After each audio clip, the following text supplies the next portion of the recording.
दिसतोय सगळ्यांना? विश्ववंदनीय तथागत सम्यक संबुद्ध विश्वरत्न बोधिसत्व डॉक्टर बाबासाहेब आंबेडकर, छत्रपती शिवाजी महाराज, छत्रपती शाहू महाराज, महात्मा ज्योतिबा फुले, लोकशाहीर अण्णाभाऊ साठे, वामनदादा कर्डक, माता रमाई, माता भीमाई, माता जिजाऊ, माता सावित्रीमाई आणि ज्या ज्या महापुरुषांनी, महानायकांनी आमच्या हक्काची, अधिकाराची लढाई लढली त्या सर्व महापुरुषांना, महानायकांना मी त्रिवार वंदन करतो. मंचावर उपस्थित वंदनीय आदरणीय भिक्खूगण, मंचावर उपस्थित आजच्या कार्यक्रमाचे संयोजक भीमराव मोरेजी, ॲडव्होकेट नामदेव सावंतजी, काकासाहेब कोळसेजी, मंचावर उपस्थित सर्वच मान्यवर, माझ्यासोबत आलेले बुद्धिस्ट सोसायटी ऑफ इंडिया, भारतीय बौद्ध महासभेचे राष्ट्रीय कोषाध्यक्ष शशिकांत जाधवजी, महाराष्ट्र राज्य अध्यक्ष दिनेश हनुमंतेजी, वैभव धबडगेजी, आमचे औरंगाबादचे प्रतिनिधी डी.एन. जाधवजी, संपूर्ण भारतीय बौद्ध महासभेची कार्यकारिणी, माझ्यासोबत आलेले गुलाबराव, आमचे गुलाबचं आडनाव काय आहे, खंडागळे, आणि आमचे गौतमजी, आणि इथं उपस्थित असणाऱ्या सर्व माझ्या मातांना, बंधूंना आणि भगिनींना राजरत्न आंबेडकरचा मानाचा जय भीम. आज आपण या ठिकाणी बुद्धिस्ट फेस्टिवल या कार्यक्रमासाठी जमलेलो आहोत. 24 ऑक्टोबर 2023 रोजी अशोका विजयादशमी या देशामध्ये साजरी केली जाणार आहे. 14 ऑक्टोबर 1956 अशोका विजयादशमी दिनी डॉक्टर बाबासाहेब आंबेडकरांनी बौद्ध धम्माची आधी स्वतः दीक्षा घेतली आणि उपस्थित 5 लाख लोकांना बाबासाहेब आंबेडकरांनी दीक्षा दिली. असा हा धम्म दीक्षेचाही दिवस 14 ऑक्टोबर अशोका विजयादशमी या दिनाला आपण साजरा करतो. 14 ऑक्टोबरलाही काही लोक करतात, अशोका विजयादशमीलाही काही लोक करतात. तर त्या दिनाचेही मी तुम्हाला शुभेच्छा, मंगल कामना या प्रसंगी देतो. बराच वेळ आपण या ठिकाणी बसलेला आहात आणि मला माहिती नाही आपल्याला गाणी ऐकायची इच्छा असेल की मला ऐकायची इच्छा आहे, मलाही माहिती नाही. त्यामुळे मी संक्षिप्त स्वरूपात बाबासाहेब आंबेडकरांची ही बुद्धिस्ट मुवमेंट काय आहे, बाबासाहेब आंबेडकरांनी आम्हाला 14 ऑक्टोबर 1956 अशोका विजयादशमी दिनी आम्हाला बौद्ध धम्माची दीक्षा देऊन आम्हाला बौद्धच का केलंय. अनेक या देशातले प्रस्थापित धर्म बाबासाहेब आंबेडकरांना त्यांच्या त्यांच्या धर्मात येण्यासाठी आमंत्रण देत होते. मग ते शीख धर्मातले लोक असो, इस्लाम धर्मातले लोक असो, ख्रिश्चन धर्मातली लोक असो, अनेक धर्मातल्या लोकांनी बाबासाहेबांना त्यांच्या धर्मात ओढण्याचे खूप प्रयत्न केले. ख्रिश्चन धर्मानेही बाबासाहेबांना ख्रिश्चन धर्म स्वीकारा म्हणून मागणी केली, बाबासाहेबांना आमंत्रण दिलं. इस्लाम धर्माच्याही लोकांनी बाबासाहेबांना आमंत्रण दिलं. सिखांनी तर बाबासाहेब आंबेडकरांची सोन्याच्या रथातून मिरवणूक काढली आणि बाबासाहेब आंबेडकरांना जमीन, खालसा नावाचं एक कॉलेज मुंबईमध्ये हे दिलं. तरी देखील बाबासाहेब आंबेडकरांनी हे प्रस्थापित असलेले धर्म स्वीकारले नाही. आणि याचं उत्तर बाबासाहेब आंबेडकरांनी 14 ऑक्टोबर 1956 अशोका विजयादशमी दिनी दीक्षा झाल्यानंतर दुसऱ्या दिवशी 15 ऑक्टोबरला जे बाबासाहेबांनी सखोल भाषण केलं, त्या भाषणातून बाबासाहेबांनी उत्तर दिलं की मी बुद्धाचाच हा धम्म का स्वीकार करत आहे, आमची लढाई कशासाठी आहे. बाबासाहेब आंबेडकरांना ज्यावेळेस शीख धर्मातून मागणी आली की आपण आमचा धर्म स्वीकारा, त्यावेळेस बाबासाहेब आंबेडकरांनी त्यांचे पुतणे आणि चिरंजीव म्हणजे माझे आजोबा यांना अमृतसर या ठिकाणी, पंजाब या ठिकाणी पाठवलं आणि विचारणा केली की जाऊन जरा बघून या की आपण शीख झाल्यानंतर आपल्यासोबत कशा पद्धतीची वागणूक दिली जाते, शीख झाल्यानंतर आपलं शीख धर्मात स्थान काय असणार आहे याची जरा पाहणी करून या. ही दोघंही भावंड पंजाबला गेली. पंजाबला गेल्यानंतर त्यांच्या लक्षात आलं की अस्पृश्यांसाठी एक वेगळं गुरुद्वारा तयार करण्यात आलेला आहे आणि त्या वेगळ्या गुरुद्वारामध्ये त्यांना तिथे नेण्यात आलेलं आहे. आणि त्यातही अस्पृश्यांसाठी असलेली जी भांडी असतात, जेवणाची भांडी असतात, ती त्यांच्यासाठी वेगळी वापरण्यात येत आहे. दोघंही भावंडांनी बाबासाहेब आंबेडकरांनी माहिती दिली की बाबासाहेब आमच्यासोबत अशा पद्धतीची वागणूक या ठिकाणी आमच्यासोबत झालेली आहे. सोन्याच्या रथातून मिरवणूक काढूनही, खालसा नावाचं कॉलेज बाबासाहेब आंबेडकरांना बनवून दिल्यानंतरही, जमिनीही दिल्यानंतरही बाबासाहेबांनी शीख धर्म स्वीकारला नाही. आणि 15 ऑक्टोबर 1956ला बाबासाहेबांनी उत्तर दिलं की आमचा लढा जमिनींसाठी नाही, आमचा लढा पैशांसाठी नाही, आमचा लढा सोन्यासाठी नाही, आमचा लढा हा स्वाभिमानासाठी आहे, सेल्फ रिस्पेक्टसाठी आमचा लढा आहे. म्हणून बाबासाहेब आंबेडकरांनी आम्हाला जो धम्म दिला, हा धम्म पैशासाठी, आरक्षणासाठी, जमिनींसाठी, स्कॉलरशिपसाठी आम्हाला दिला नाही, तो आत्मविश्वासासाठी आणि आत्मसन्मानासाठी बाबासाहेब आंबेडकरांनी आम्हाला हा धम्म दिलेला आहे. आणि बाबासाहेब आंबेडकरांच्याच त्याच धर्मांतरात, आम्ही याला धर्मांतरही म्हणत नाही. बाबासाहेब आंबेडकरांनी 14 ऑक्टोबर 1956 अशोका विजयादशमी दिनी धर्मांतर केलं नाही. हू वेअर महाज नावाचं बाबासाहेब आंबेडकरांचा एक एसे आहे. त्या एसेमध्ये बाबासाहेब आंबेडकर आम्हाला समजवतात की आम्ही कोण आहोत. आणि म्हणून बाबासाहेबांनी धर्मांतर केलं नाही, तर बाबासाहेब आंबेडकरांनी आम्हाला आमच्या मूळ घरात पुन्हा बाबासाहेब आंबेडकर आम्हाला घेऊन आले. आणि हाच धम्म या हजारो वर्ष आम्ही या देशात आम्ही प्रचार करणारी लोक होतो, त्याच धर्मात बाबासाहेब आंबेडकर आम्हाला पुन्हा घेऊन आले. बाबासाहेब आंबेडकरांना अनेक त्यावेळच्या पत्रकारांनी, केसरीचा एक पत्रकार होता, त्यावेळेस बाबासाहेब आंबेडकरांना प्रश्न केला की बाबासाहेब, तुम्ही इतक्या लोकांना बौद्ध करत आहात, महारांना बौद्ध करत आहात, आणि महार म्हणून त्यांना मेलेलं गुरंढोरं ओढण्याचं त्यांना साधन आहे, ते गुरंढोरं ओढून नेल्यानंतर त्याची विल्हेवाट लावण्याची, त्याला साफसफाई करण्याची, त्याला शिंग विकण्याची 500 रुपये त्यांना मिळतात. तुम्ही त्यांना बौद्ध केल्यानंतर त्यांचे हे पारंपरिक कामं त्यांच्या हातून निसटणार आहेत, त्यांना ते मिळणार नाहीयेत. तुम्ही तुमच्या लोकांचा त्या लोकांचं त्यांना चुकीच्या मार्गावर घेऊन जातात, अशा त्या केसरीच्या पत्रकाराचं म्हणणं होतं. बाबासाहेब आंबेडकरांनी त्या केसरीच्या पत्रकाराला सांगितलं, याचं उत्तर मी तुला दोघांमध्ये देऊ की उद्या भर सभेत देऊ? 2 मिनिटं थांबूया आपण.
ठीक. बाबासाहेब आंबेडकरांना केसरीच्या पत्रकाराने प्रश्न केला की तुम्ही तुमच्या लोकांची दिशाभूल करत आहात. त्यांना बौद्ध केल्यानंतर त्यांना मिळणारं जे काही अनुदान आहे, जे काही कामं आहेत, गुरंढोरं ओढण्याची कामं आहेत, ही उद्यापासून त्यांना दिली जाणार नाही. बौद्ध झाल्यानंतर त्यांनी हिंदू धर्म त्याग केल्यानंतर हिंदू धर्माला दिलेली जी कामं आहेत ती तुम्हाला मिळणार नाही. बाबासाहेबांनी सांगितलं, तुम्हाला याचं उत्तर दोघांमध्ये देऊ की उद्या भर सभेतून देऊ? केसरीच्या पत्रकाराने सांगितलं, जशी तुमची इच्छा. आणि दुसऱ्या दिवशी म्हणजे 15 ऑक्टोबर 1956ला बाबासाहेब आंबेडकरांनी या प्रश्नाचं उत्तर भर सभेतून दिलं. बाबासाहेब, त्या पत्रकाराला उद्देशून म्हणतात की या पत्रकाराचं म्हणणं आहे की मी तुम्हा लोकांची दिशाभूल करतोय. तुम्हाला जर उद्या मी बौद्ध केलं तर महार म्हणून तुम्हाला गुरंढोरं ओढण्याची कामं मिळणार नाही आणि ते गुरंढोरं ओढण्याची 500 रुपये हे सरकार तुम्हाला देतं. हे 500 रुपये तुमच्या हातून मी हिसकावून घेत आहे, असं या पत्रकाराचा आरोप माझ्यावर आहे. बाबासाहेब आंबेडकर त्या पत्रकाराला उद्देशून म्हणतात सरकारचे ते 500 रुपये आणि माझ्याकडचे 500 रुपये असे 1000 रुपये मी देतो. उद्यापासून हे गुरंढोरं ओढायची काम तू कर. माझ्या लोकांचं काय करायचं ते मी बघून घेईन. आणि बाबासाहेब आंबेडकर आम्हाला उद्देशून म्हणतात की हे जे आरक्षण आहे हे मीच तुम्हाला दिलेलं आहे आणि तुम्ही खुशाल बौद्ध व्हा. कुणाच्या भीतीला कुणाच्या दबावाला बळी पडू नका. बौद्ध झाल्यानंतरही माझ्या कोटाच्या खिशामध्ये तुमचे सगळे अधिकार सुरक्षित आहेत, असं बाबासाहेब आंबेडकर आम्हाला उद्देशून सांगतात. अजूनही माझ्या पतडीत बरंच काही आहे असं बाबासाहेब आंबेडकर आम्हाला त्या दिवशी सांगतायत. पण आजपर्यंत आम्ही बाबासाहेब आंबेडकरांची ती पतडी उघडूनच बघितलेली नाही. बौद्ध झाल्यानंतर आमच्या पदरात काय काय पडलंय, बौद्ध झाल्यानंतर आम्हाला किती मोठे अधिकार मिळालेत हे आजपर्यंत आम्हा लोकांना कळू दिलेलं नाही. बौद्ध झाल्यानंतर त्या बुद्धाच्या धम्मात किती ताकद आहे ही जरा नरेंद्र मोदीला विचारा मोदीला. जो माणूस या देशाला हिंदू राष्ट्र म्हणून घोषित करतो, जो माणूस या देशाला हिंदू राष्ट्र म्हणून बनवण्याची संकल्पना बांधतो, तो माणूस परदेशात गेल्यानंतर बुद्धाची मूर्ती का उचलतो? त्याला माहितीये बुद्धामध्ये काय ताकद आहे, त्याला माहितीये बुद्धात किती ताकद आहे. हे आम्हा लोकांना कळू देत नाही. आणि म्हणून बाबासाहेब आंबेडकरांनी आम्हाला बौद्ध का केलंय हे जोपर्यंत तुमच्या लक्षात येणार नाही तोपर्यंत तुम्ही मरियाई आणि खंडोबाच्या दारातून बाहेर पडणार नाही.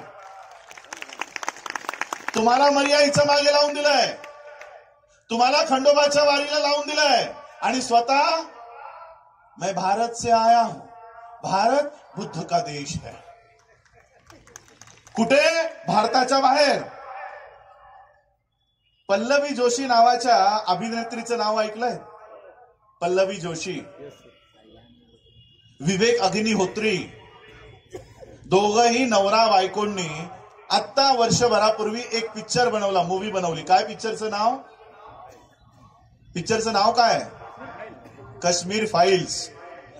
काश्मीर फाईल्स नावाची पिक्चर या पती पत्नींनी बनवली. पल्लवी जोशी, अग्निहोत्री, दोघंही ब्राह्मण.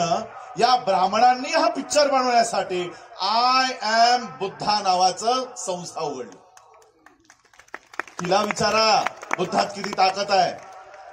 तिच्या संस्थेचं नाव आय एम बुद्धा.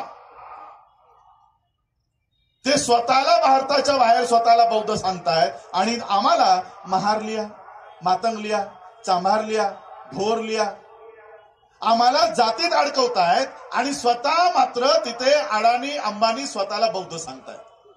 ऐकलत ना आता नीतू अंबानीचा व्हिडिओ?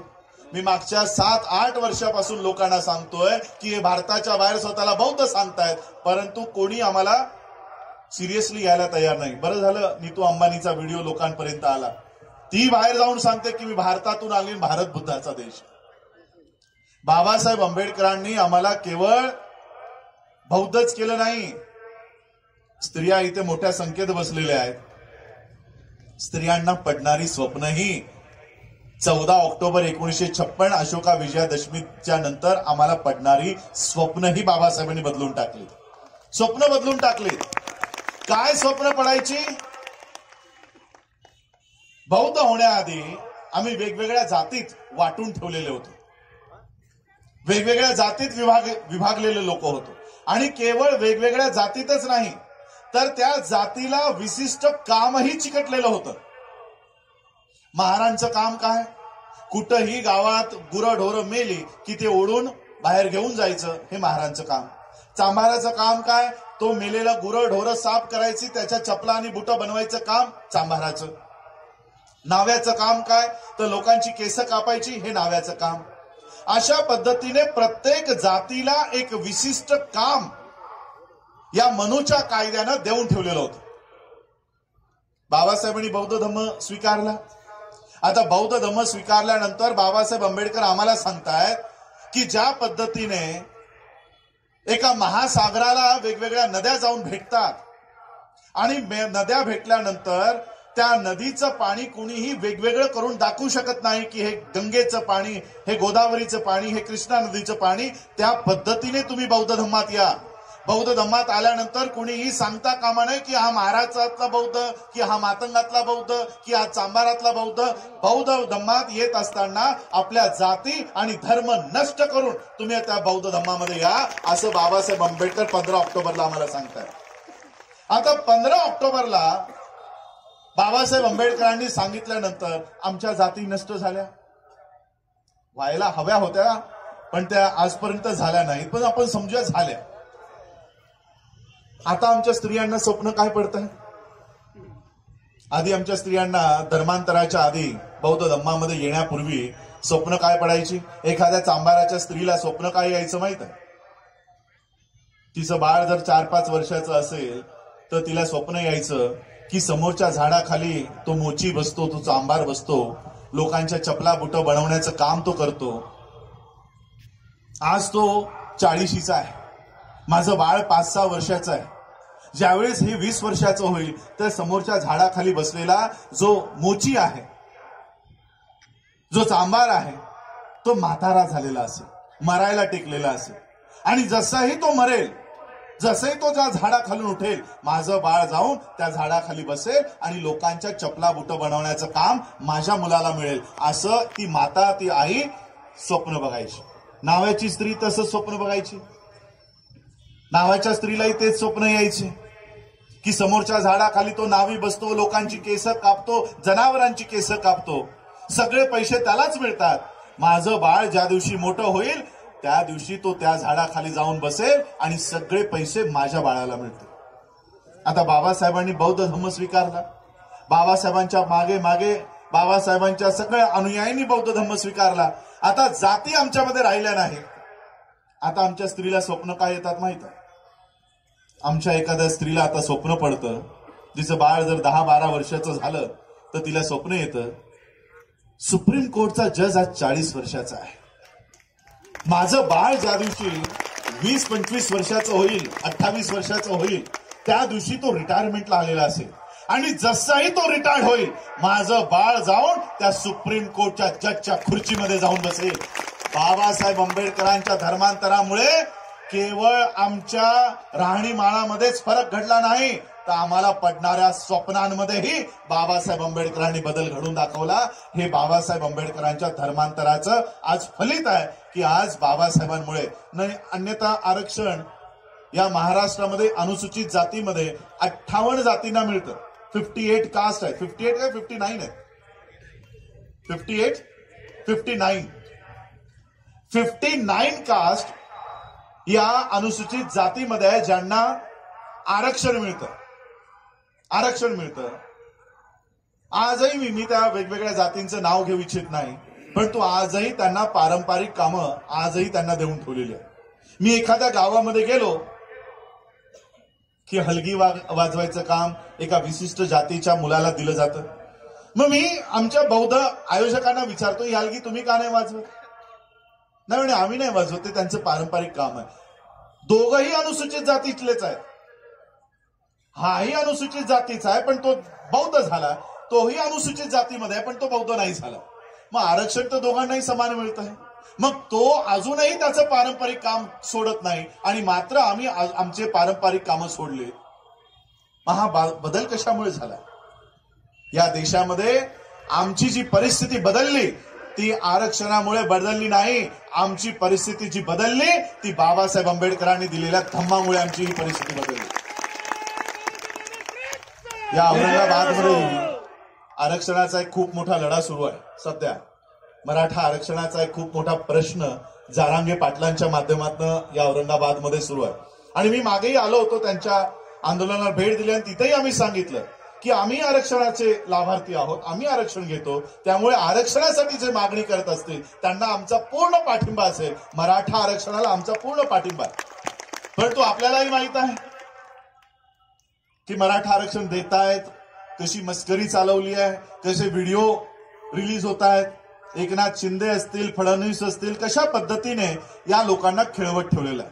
मी आजच्या या मंचकाच्या माध्यमातून जरांगे पाटलांपर्यंत हा मेसेज देऊ इच्छितो की ही व्यवस्था तुम्हाला कधीही न्याय देणार नाही. ही ब्राह्मणी व्यवस्था न्याय देणार नाही. संविधान म्हणत नाहीये. या देशाचा संविधान मराठ्यांच्या बाजूचा आहे, बौद्धांच्या बाजूचा आहे, मुसलमानांच्या बाजूचा आहे, सिखांच्या बाजूचा आहे, ख्रिश्चनांच्या बाजूचा आहे, ब्राह्मणांच्याही बाजूचा आहे. या देशाचं संविधान कुणाबरोबरही भेदभाव करत नाही. या देशाचा संविधान मराठ्यांच्या बाजूचा आहे, पण या देशाचा संविधान ज्यांच्या हातात आहे ते तुमच्या बाजूचे नाही, ते तुम्हाला अधिकार देऊ इच्छित नाही. आणि म्हणून मी फक्त जरांगे पाटलांना एवढंच सांगू इच्छितो, ही व्यवस्था जर तुम्हाला न्याय देऊ इच्छित नसेल तर जी भूमिका बाबासाहेब आंबेडकरांनी घेतली ती भूमिका जरांगे पाटलांनी घ्यावी. जो धर्म तुम्हाला त्या पद्धतीने जर न्याय देत नसेल तर बाबासाहेब आंबेडकरांच्या पावलावर पाऊल ठेवून जरांगे पाटलांनी बौद्ध धर्म स्वीकारावा. आम्ही आमचं आरक्षण त्यांना देऊ. आम्ही आमचं आरक्षण त्यांना देऊ. तुम्हाला इतर जातीतले धर्मातली लोक आरक्षण देत नसते, आम्ही आमचं आरक्षण मागे घेऊ आणि तुम्हाला देऊ की आमचा मोठा भाऊ आमच्या धम्मामध्ये परत येत असेल तर आम्ही त्याचं स्वागत त्या ठिकाणी करू. बाबासाहेब आंबेडकरांनी आम्हाला हा जो धम्म देऊन गेले बघा, 5 डिसेंबर 1956च्या रात्री 2 वाजता म्हणजे 6 डिसेंबर रात्री 2 वाजता बाबासाहेब आंबेडकरांचं महापरिनिर्वाण झालं. झोपेतच झालं. 2 वाजता ही वेळ याच्यासाठी सांगतोय की 2 वाजेपर्यंत बाबासाहेब आंबेडकर जागे होते आणि बाबासाहेब आंबेडकर त्यांच्या शेवटचा जो ग्रंथ बाबासाहेबांनी निर्माण केला होता त्याची प्रस्तावना बाबासाहेब लिहित होते. शेवटच्या श्वासापर्यंत बाबासाहेब आंबेडकर त्यांच्या परिवाराची काळजी करत नव्हते की मी गेल्यानंतर माझ्या संपत्तीची विल्हेवाट लावण्यासाठी, माझ्या संपत्तीची वाटणी करण्यासाठी बाबासाहेब त्यांच्या प्रॉपर्टीची व्हील तयार करत नव्हते. काय करत होते माहित आहे? बुद्ध आणि त्यांचा धम्म हा ग्रंथ पूर्ण करत बसले होते. का तर मी गेल्यानंतर माझ्या समाजाने, माझ्या अनुयायांनी, माझ्या लोकांनी बुद्धाचा धम्म व्यवस्थित पालन केला पाहिजे, यासाठी शेवटच्या श्वासापर्यंत तुमच्यासाठी तो ग्रंथ तयार करून जात होते. बाबासाहेब आंबेडकरांनी आम्हाला हा धम्म का दिला मी एकदम शॉर्ट मध्ये सांगतो, कारण पुन्हा गायनाला पण वेळ दिला पाहिजे. बाबासाहेब आंबेडकरांची संपूर्ण चळवळ एक 5 ते 10 मिनिटात तुम्हाला सांगू इच्छितो. 1917 साली बाबासाहेब आंबेडकर त्यांचं उच्च शिक्षण पूर्ण करून भारतात परतले. भारतात आल्यानंतर भारतामध्ये एक प्रमुख घटना त्या साली घडत होती, ती म्हणजे साऊथ ब्युरो कमिटी आणि सायमन कमिशन भारतात येणार होतं. हे सायमन कमिशन भारतात आल्यानंतर भारतातल्या लोकांची पाहणी करून त्यांना मतांचा अधिकार द्यायला या देशामध्ये पाठवण्यात येणार होतं. हे सायमन कमिशन भारतात आल्यानंतर गांधींनी या सायमन कमिशनची छुपे भेट घेतली आणि गांधींनी सायमन कमिशनला सांगितलं की तुम्ही भारतामध्ये आला, तुमचं स्वागत आहे, पण आमच्या धर्माच्या बाबतीत तुम्ही इंटरफेअर करायचं नाही, त्याच्यात ढवळाढवळ करायची नाही. सायमनने सांगितलं आम्हाला तुमच्या धर्माशी काही घेणं देणं नाही, आम्ही या देशात मतांचा अधिकार कुणाला द्यायचा त्याची पाहणी करायला आलेलो आहोत. आणि मग गांधींनी सांगितलं जर तुम्हाला या देशात मतांचा अधिकार द्यायचा असेल तो 3 वर्गांना दिला पाहिजे. सायमनने विचारलं कोणते 3 वर्ग? गांधींनी सांगितलं या देशामध्ये जी लोक 8वी पास झाल्याचा पुरावा दाखवू शकतात, ज्यांच्याकडे 8वी पास झाल्याचा पुरावा आहे अशा लोकांना मतांचा अधिकार द्या. जी लोक टॅक्स भरतात, इन्कम टॅक्स, प्रॉपर्टी टॅक्स, त्याच लोकांना मतांचा अधिकार द्या. आणि 3रा वर्ग राजे, महाराजे आणि संस्थानिक या 3 वर्गांना मतांचा अधिकार मिळाला पाहिजे. ही माहिती बाबासाहेब आंबेडकरांना मिळाली. बाबासाहेबांना लक्षात आलं की गांधींनी अशा पद्धतीची मागणी सायमन साऊथ ब्युरोकडे केलेली आहे आणि ही मागणी जर मान्य झाली तर आम्हाला कुणालाच मतांचा अधिकार मिळणार नाही. बाबासाहेब आंबेडकर सायमन कमिशनला सगळ्यांसमोर भेटायला गेले. बाबासाहेबांनी सायमन कमिशनला समजावून सांगितलं की गांधींच्या मागणीनुसार जर तुम्ही आम्हाला मतांचा अधिकार द्याल, या देशात मतांचा अधिकार लागू कराल तर आम्हाला मतांचा अधिकारच मिळणार नाही. सायमनने बाबासाहेबांना प्रश्न केला की कसा मिळणार नाही, जरा आम्हाला समजून सांगा. बाबासाहेबांनी समजून सांगितलं की मनूच्या कायद्यानुसार, मनुस्मृतीनुसार आम्हाला शिक्षण घेण्याचा अधिकारच नाही, आम्हाला शाळेत जाण्याची परवानगीच नाही. जर आम्हाला अभ्यास करायचा, शिक्षणाचा अधिकारच नसेल तर 8वी पास झाल्याचा पुरावा कुठून दाखवणार?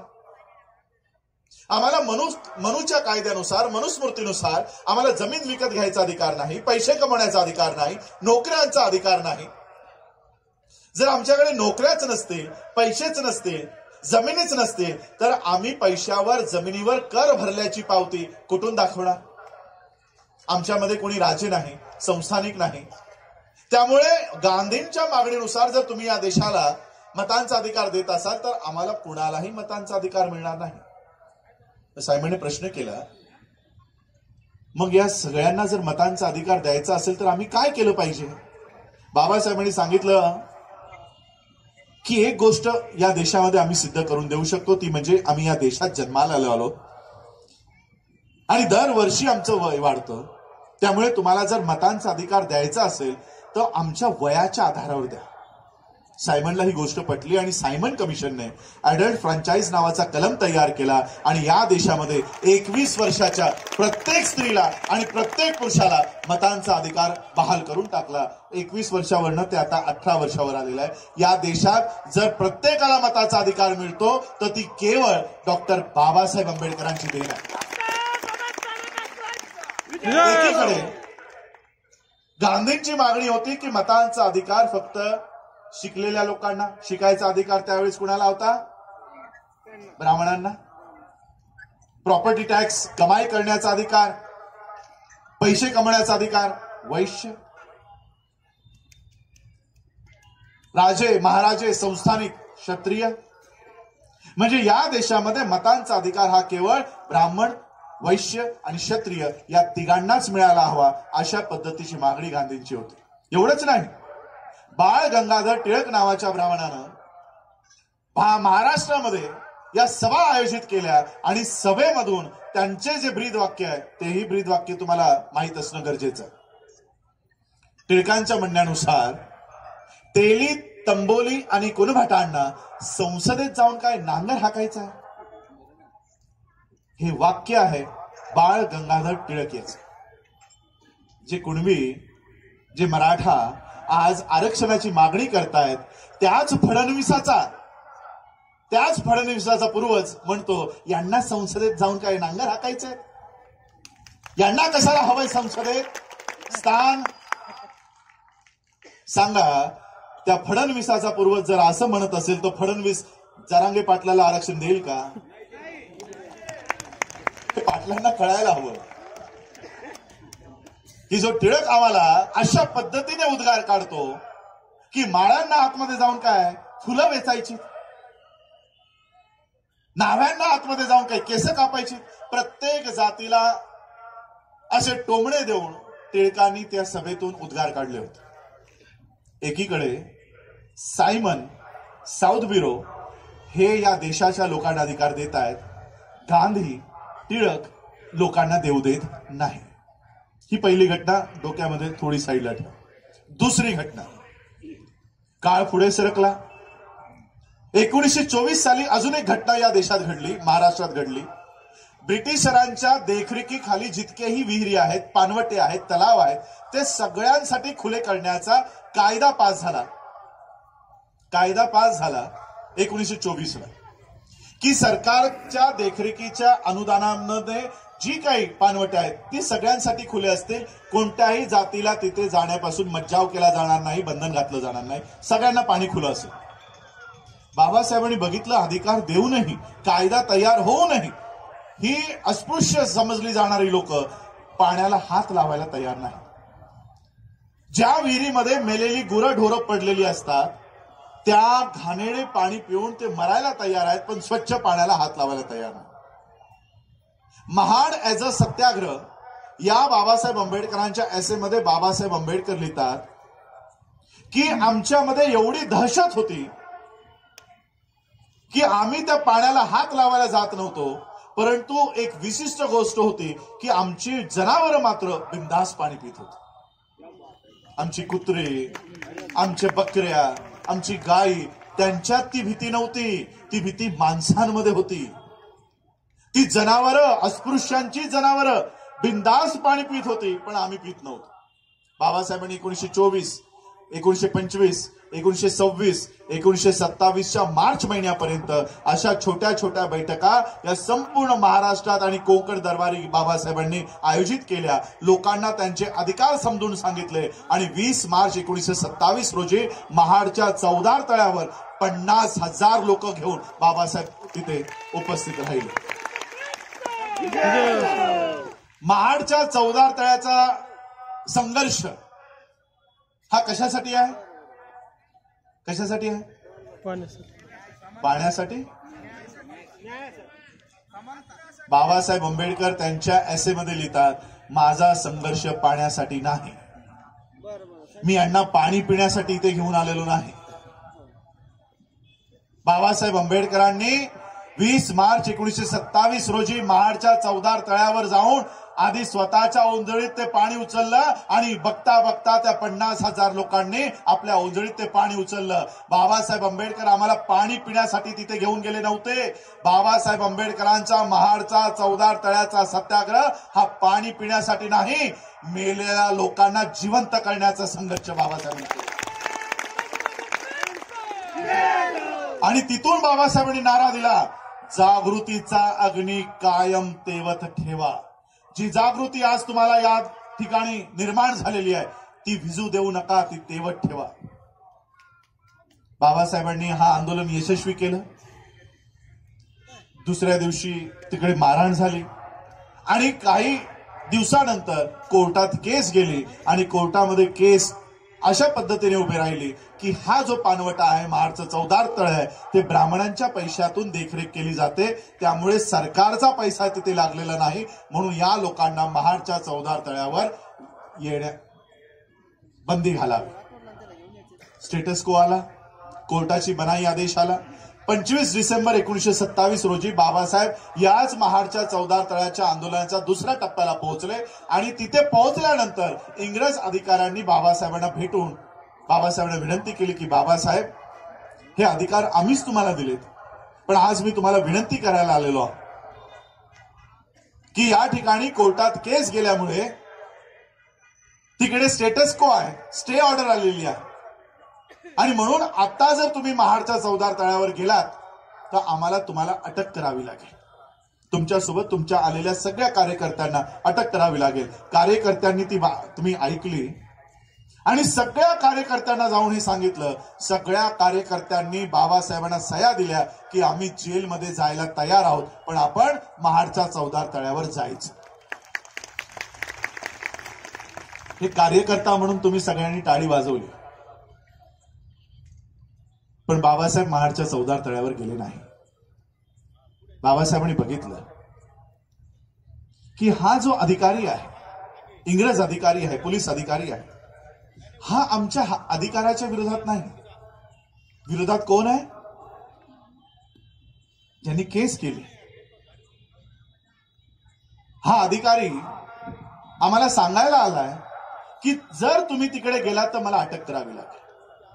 आजचा कोणता नेता असता तर कदाचित त्याने हीच भूमिका घेतली असती की आम्ही जाणार आणि स्वतःसोबत सगळ्या कार्यकर्त्यांवर केसेसही करायला भाग पडलं असतं. बाबासाहेबांना त्यांचा दोस्त कोण, दुश्मन कोण याची परख होती. बाबासाहेबांनी बघितलं की आम्हाला पाण्याच्या तळ्यावर जाण्यापासून कोण रोखतंय? हा अधिकारी रोखतोय की ज्या ब्राह्मणांनी आमच्यावर केस केली ते रोखताय?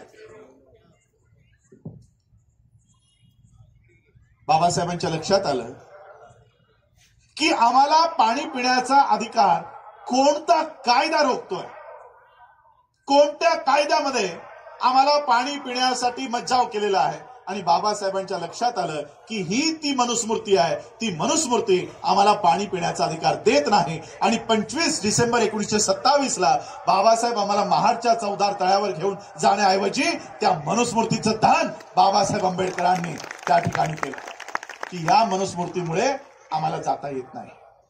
पुन्हा तो अधिकारी आमची मदत करतोय आणि याच देशातले आमचे बांधव, सवर्ण, ब्राह्मण, आम्हाला अधिकार देऊ देत नाही. काळ अजून पुढे सरकला. काळाराम मंदिर प्रवेशाचा सत्याग्रह झाला. त्याही ठिकाणी बाबासाहेबांवर दगडफेक झाली. संविधान सभा गठीत झाली. पटेल आणि गांधी येऊन बाबासाहेबांना सांगतात की बाबा साहब, हमें पता चला है कि संविधान सभा में जाने के लिए आप तैयारी कर रहे हो.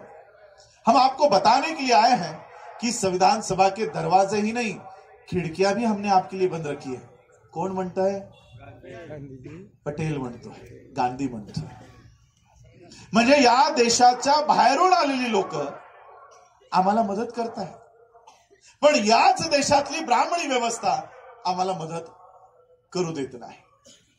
आता इंग्रज निघून गेले आणि देश अशा लोकांच्या हातात देऊन गेले जे 1917 पासून आमच्या विरोधात होते. तुम्हाला मताचा अधिकार देऊ देत होते का फडणवीसाचे पूर्वज? तुम्हाला सायमन कमिशन, तुम्हाला संसदेत जाऊ देत होते का नरेंद्र मोदीचे पूर्वज? गांधी पूर्वजच आहेत ना, तोही बनिया हाही बनिया. मग आता तुम्ही विचार करा की जो देश आता ज्यांच्या हातात आहे त्यांचे पूर्वज जर आम्हाला अधिकार देऊ इच्छित नव्हते, काय ते आम्हाला अधिकार देणार आहेत? मग आता बाबासाहेब आम्हाला कुणाच्या स्वाधीन करून जातील? बाबासाहेबांनी संविधान निर्माण केला. संविधान निर्माण करण्यासाठी किती संघर्ष करावा लागला.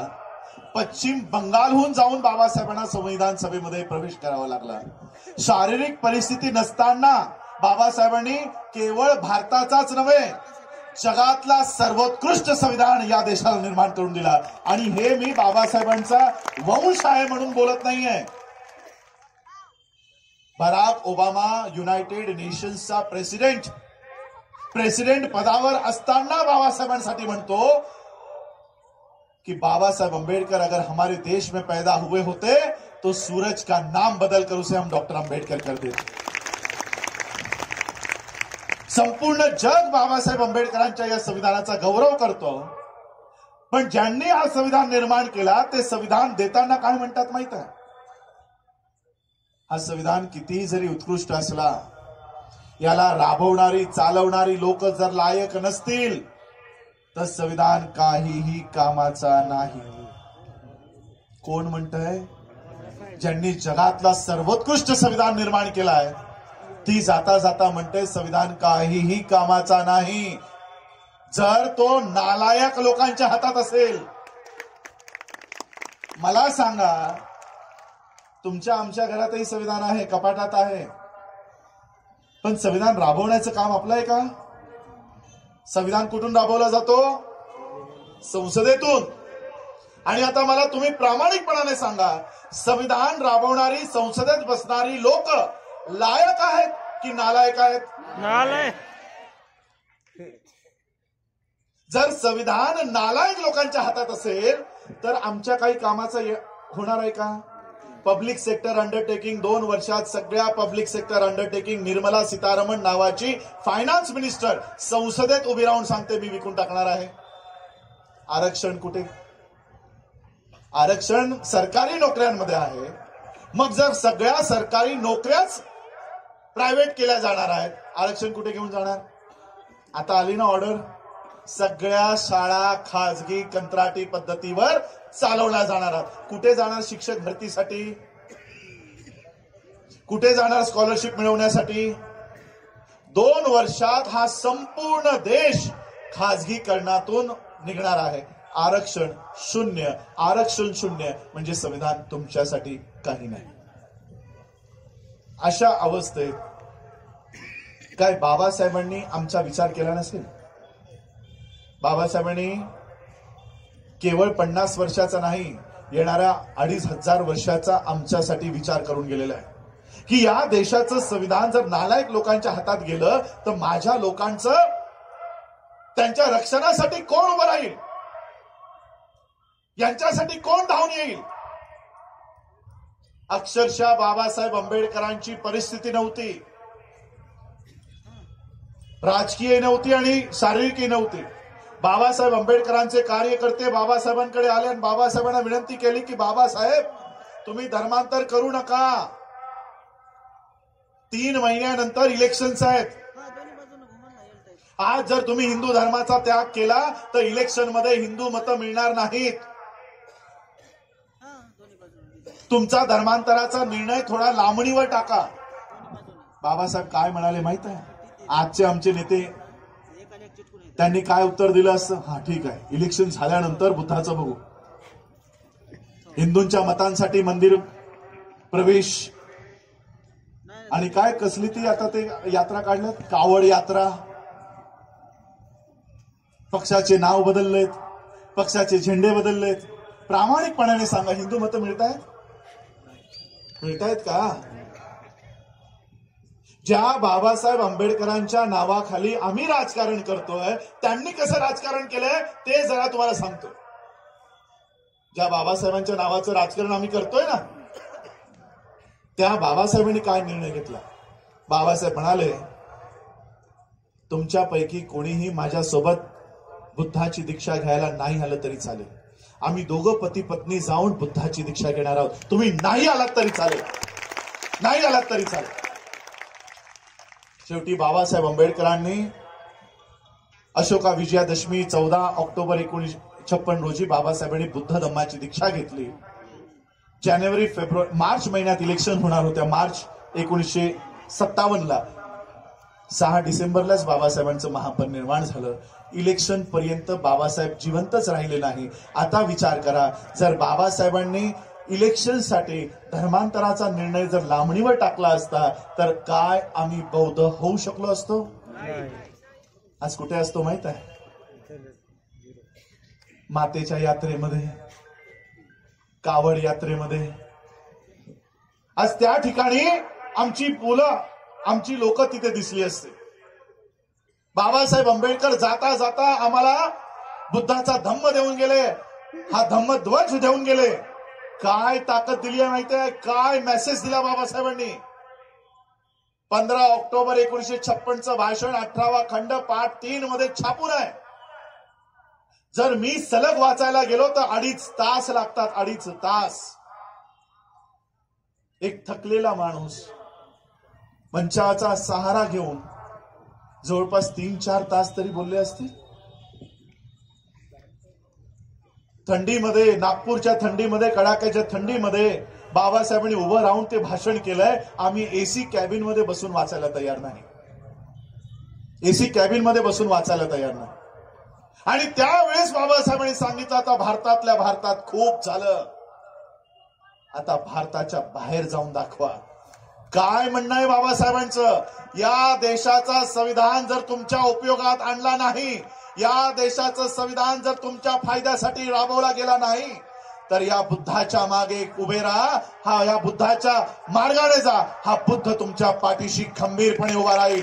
हा बुद्ध तुमचा आवाज या जगामध्ये खंबीरपणाने उचलेला. अशा पद्धतीने बाबासाहेबांनी आम्हाला हा धम्म दिला.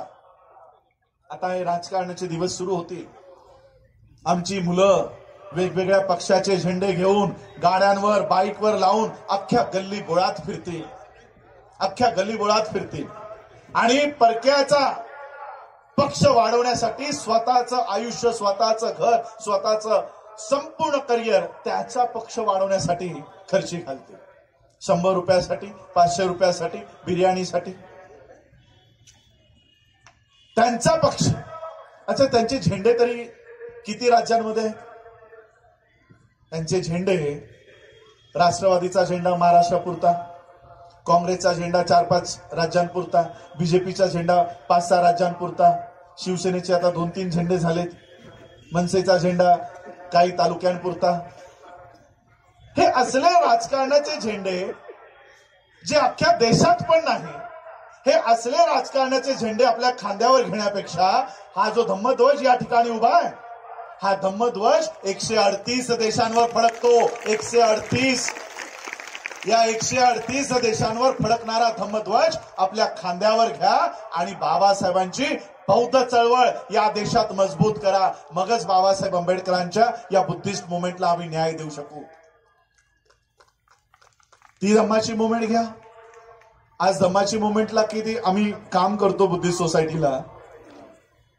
माणूस रिटायर्ड झाला, रिटायरमेंटचं एज काय 58, 60, 60 वर्षाचा झाला की आता कोणी त्याला विचारणार नाही, सरकारी यंत्रणेत विचारत नाही, घरात विचारत